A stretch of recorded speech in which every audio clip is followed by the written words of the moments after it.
Good afternoon, students. Welcome to Smartly. It is 2 o'clock and it's the time for your Hindu editorial vocabulary session. आज का session हम एक correction के साथ शुरू करेंगे which is for our previous session. हम एक वर्ड पढ़ रहे थे, dissension. Dissension means disagreement, right. जब आप किसी से अग्री नहीं करते उसको आप डिसअग्रीमेंट कहते हैं. ये एक वर्ड से आया है. The basic word is dissent. There was some confusion here. इस डिसेंट का मतलब भी डिसअग्रीमेंट ही होता है. डिसेंट से ही डिसेंशन बना है. DESCENT, descent. इसका मतलब होता है मूविंग डाउन द हिल. तो एक्चुअली इन दोनों के बीच में कन्फ्यूजन था. इस डिसेंट का मतलब है डिसअग्रीमेंट, इस डिसेंट का मतलब है to move down the hill, right. या किसी चीज़ में वापस नीचे उतरना, जैसे डिसेंडिंग ऑर्डर होता है. डिसेंडिंग ऑर्डर में हम लोग क्या करते हैं, we take our counting backwards, पीछे की तरफ जाते हैं हम. Okay, so there are 3 words. एक होता है डिसेंट विच मीन्स डिसअग्रीमेंट. एक होता है डिसेंट जिसका मतलब होता है नीचे उतरना या पीछे की तरफ जाना. Other word is descent. इन दोनों वर्ड्स में सिर्फ एक एस का डिफरेंस है. दिस डिसेंट मतलब this decent means right and acceptable.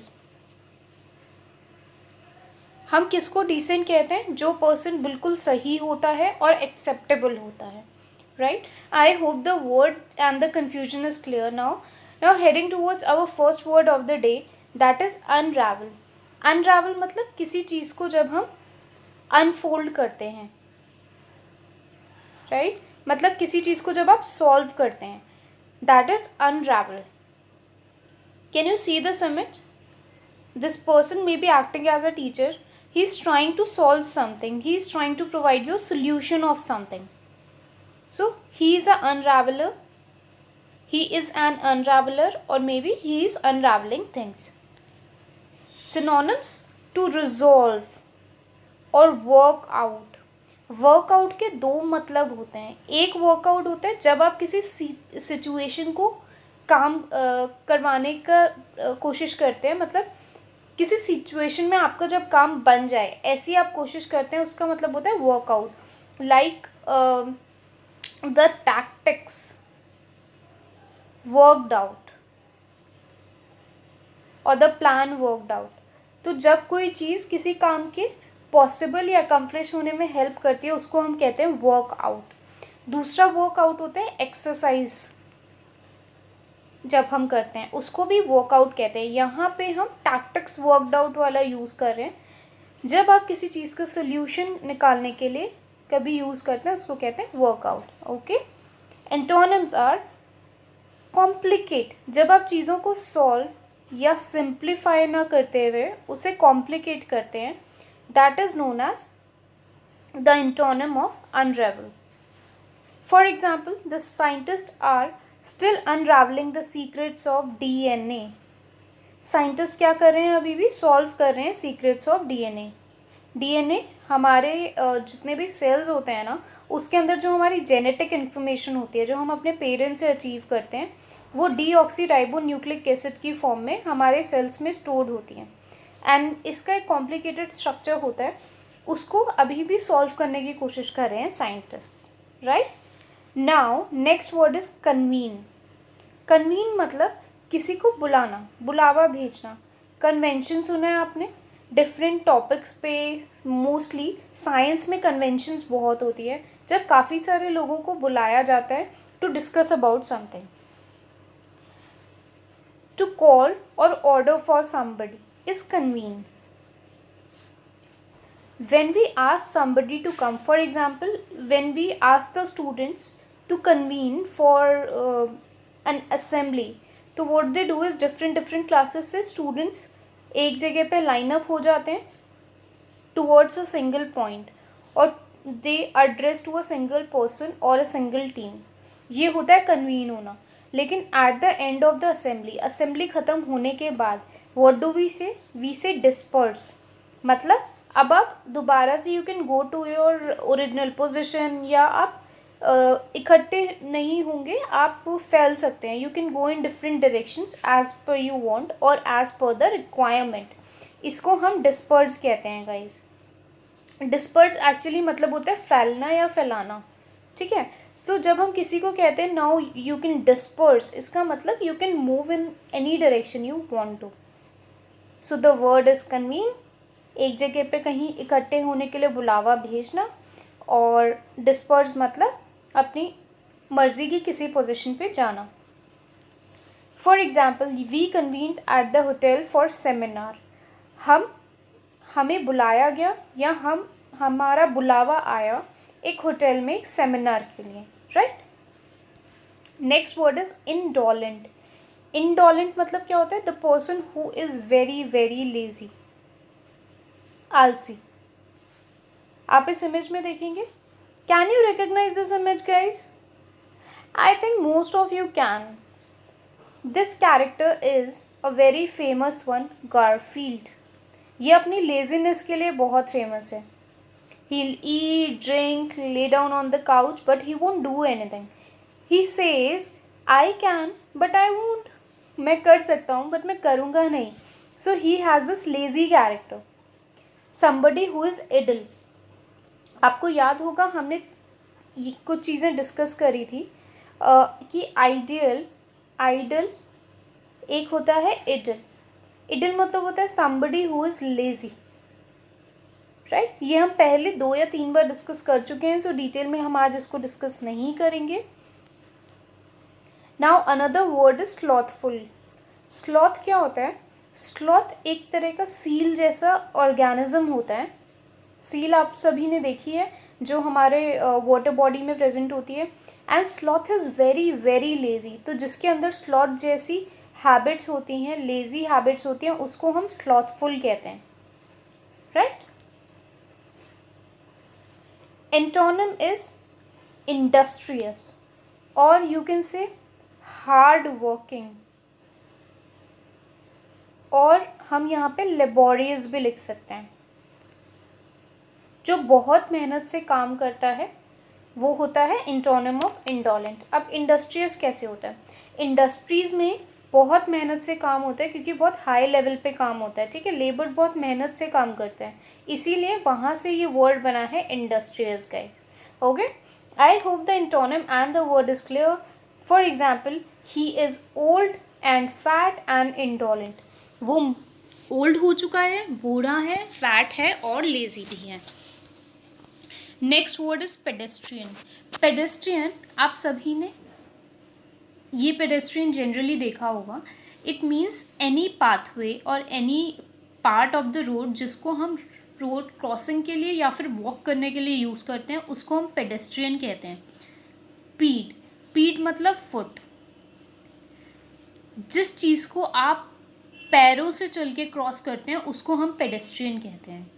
Okay, now it has one more meaning which is dull, उबाऊ। जब बहुत ज़्यादा कुछ बोरिंग हो जाता है उसको भी हम पेडेस्ट्रियन कहते हैं। Synonyms are plodding, boring. जब कोई बहुत ज़्यादा बोरिंग होता है उसको हम प्लॉडिंग कहते हैं। ओके, आप प्लॉडिंग कैसे याद कर सकते हैं गाइस? जब हम कुछ प्लॉट करते हैं ना किसी चीज़ को, मे बी किसी इक्वेशन को और किसी प्ले को, किसी भी बात के लिए हम प्लॉटिंग करते हैं, प्लानिंग करते हैं, तो वो हमसे काफ़ी ज़्यादा एफर्ट्स लेती हैं। कभी भी वो चीज़ बोरिंग नहीं होती। तो इसका ऑपोजिट आप याद रख सकते हैं, प्लॉडिंग। प्लीज़ रिमेंबर, ये इसका लिटरल मीनिंग नहीं है, ये सिर्फ आपके याद करने का तरीका है। Okay, antonym is inspired, exciting. जब कुछ इंस्पायरिंग होता है, यहाँ पे इंस्पायरिंग आएगा। ओके, जब कुछ बहुत ज़्यादा इंस्पायरिंग होता है, एक्साइटिंग होता है, बोरिंग नहीं होता है, उसको हम कहते हैं antonym of pedestrian, something which is very exciting. A large number of people fell asleep during the pedestrian play. A large number of people fell asleep, सो गए during the boring play. All right, I hope this word is also clear. Next word is peripheral. Peripheral कैसे समझेंगे? जब ये मान लीजिए this is a piece of cloth, एक इसका पार्ट होता है जो सेंटर होता है, सेंटर के आसपास आप ये ब्लू डॉट्स देख रहे हैं, जो आसपास की चीज़ें होती है उसको पेरीफेरल कहते हैं. ठीक है, तो generally most important stuff is the central stuff. जो सेकेंडरी थोड़ा अनइम्पॉर्टेंट होता है वो आपका पेरीफेरल, आसपास की चीज़ें होती हैं. Right, for example if you have some sari maybe or a dress, उसके सेंटर पे क्या सीक्वेंस है वो ज़्यादा इंपॉर्टेंट है एज कंपेयर टू उसकी पेरीफ्री से. राइट, तो जब पेरीफ्री बोल रहे हैं, पेरीफेरी, ये आपका नाउन की तरह काम कर रहा है. लेकिन अगर मैं पेरीफेरल कर दूं इसको, पेरीफेरल बॉर्डर, पेरीफेरल स्ट्रक्चर, तब ये विशेषता बताता है उस बॉर्डर या स्ट्रक्चर की. तो ये हमारा हो जाता है एडजेक्टिव. ठीक है, जैसे हमने डिस्कस किया, जो हमारा सेंट्रल होता है वो हमारा प्राइमरी या मेन चीज़ होती है, और जो पेरीफेरल होता है वो हमारा सेकेंडरी चीज़ होती है. राइट, अप्रधान. मेन को हम प्रधान कहते हैं और जो सेकेंडरी हुआ वो हो गया अप्रधान. राइट, सिनोनिम्स आर सब्सिडियरी, जो एडिशनल होता है, स्लाइटली अनइम्पॉर्टेंट और लेस इम्पॉर्टेंट. इंसिडेंटल, कि जब ज़रूरत पड़े तब आप उसको on that particular incident use कर सकते हैं, अदरवाइज इतनी ज़्यादा इम्पोर्टेंस नहीं है. एंटोनिम इज सेंट्रल, यह जैसे हमने अभी डिस्कस किया सेंट्रल, क्योंकि वो प्राइमरी होता है. सो हम यहाँ पे एक प्राइमरी भी लिख सकते हैं इसका antonym. Right, for example they had not travelled far down the trail before she got a peripheral view of the building. उन लोगों ने, ट्रेल क्या होता है, कोई भी ऐसा पाथ जिस पे आप लॉन्ग वॉक ले सकते हैं. उन लोगों ने बहुत ज़्यादा ट्रेल में उतराई नहीं की थी जब तक उसको पेरिफेरल व्यू, आसपास का व्यू बिल्डिंग से मिल पाता. Okay, now another word is dispassionate. Passion मतलब किसी चीज़ के लिए आप बहुत एक्साइटेड और एनर्जेटिक, मोटिवेटेड फील करते हैं. Passionate, you are passionate about something, but जब वो पैशन ख़त्म हो जाता है उसको कहते हैं डिस्पैशनेट. अनइमोशनल, जब आपके अंदर कोई भाव, कोई भी एक्साइटमेंट नहीं होती किसी चीज़ को लेके, उसको हम कहते हैं unemotional. This is a literal meaning of dispassionate. Can you see this girl?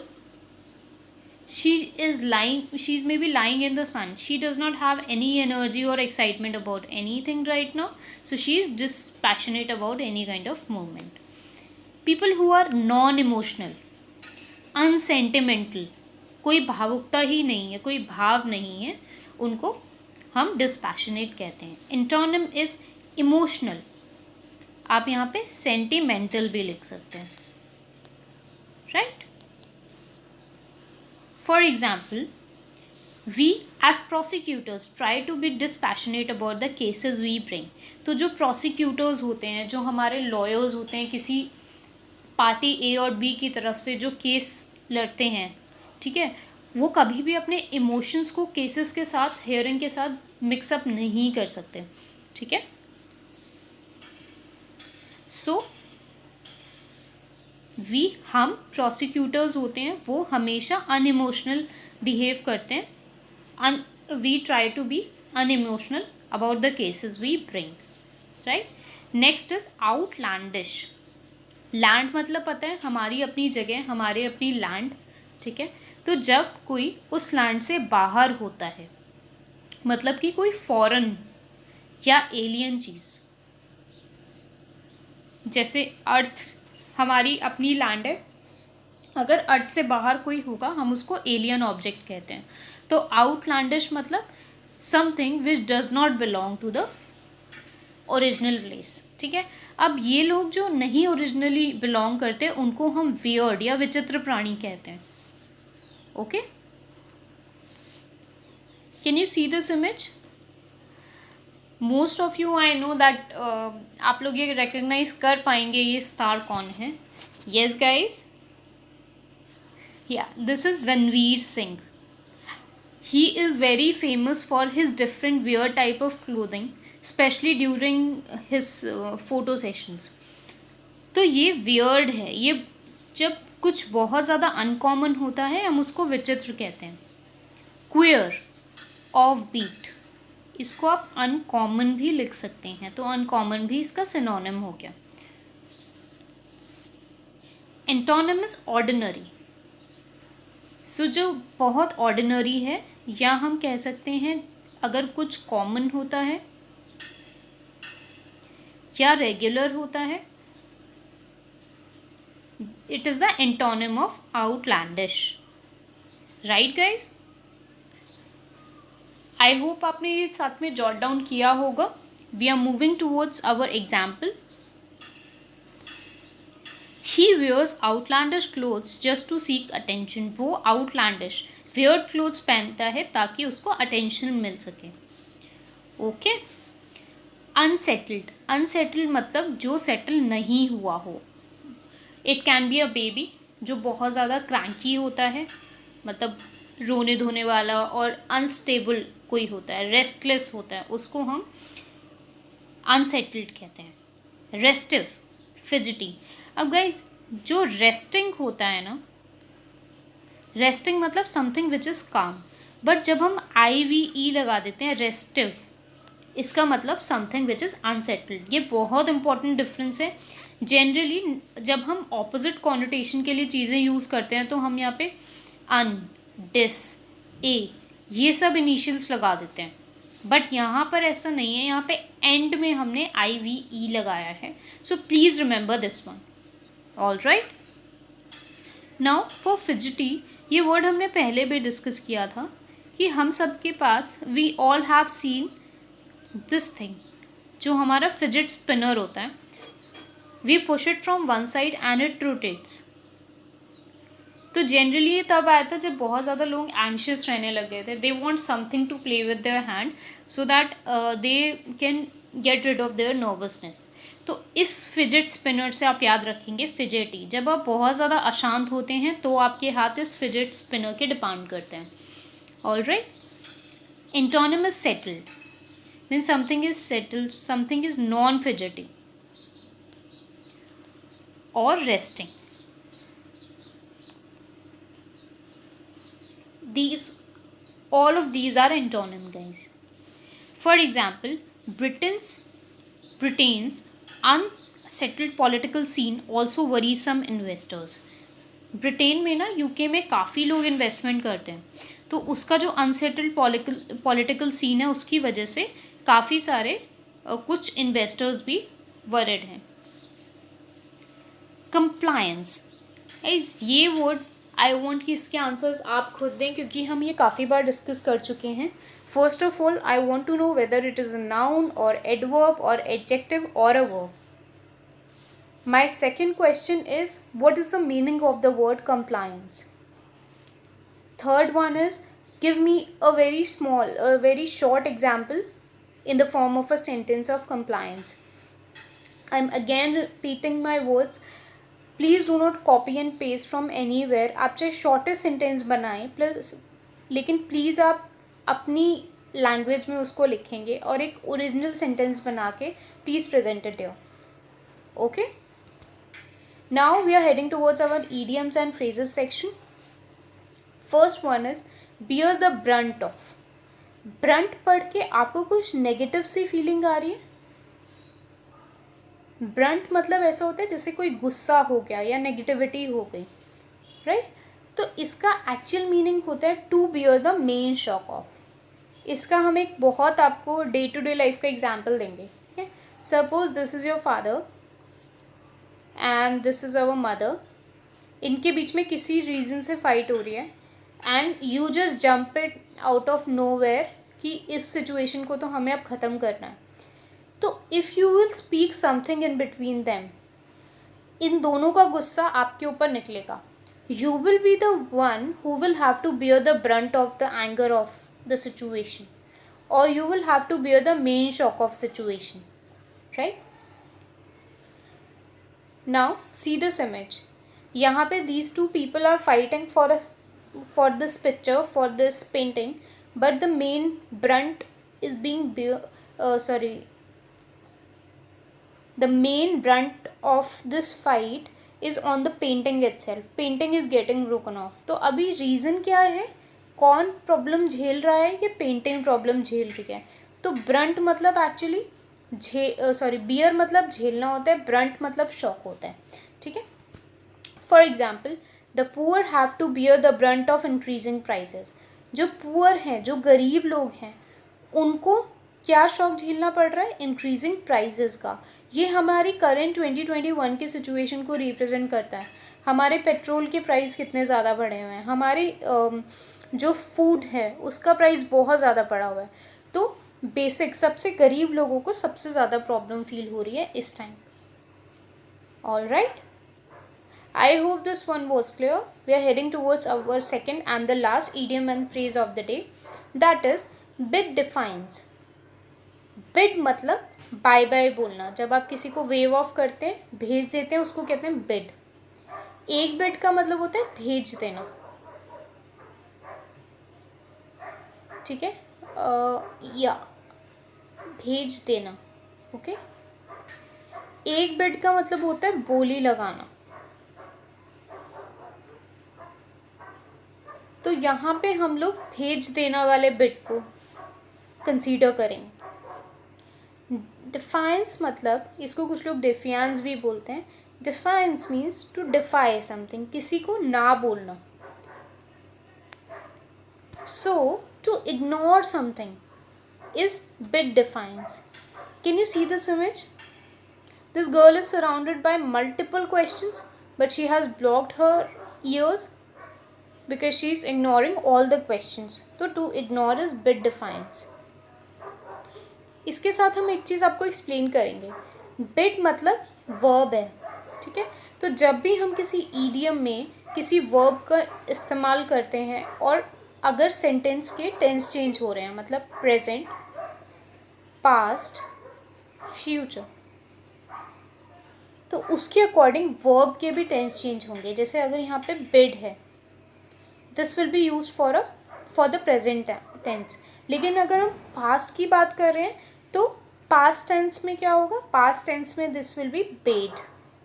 And if we are considering the future tense, then it will be bidden. Right? Can you understand this, guys?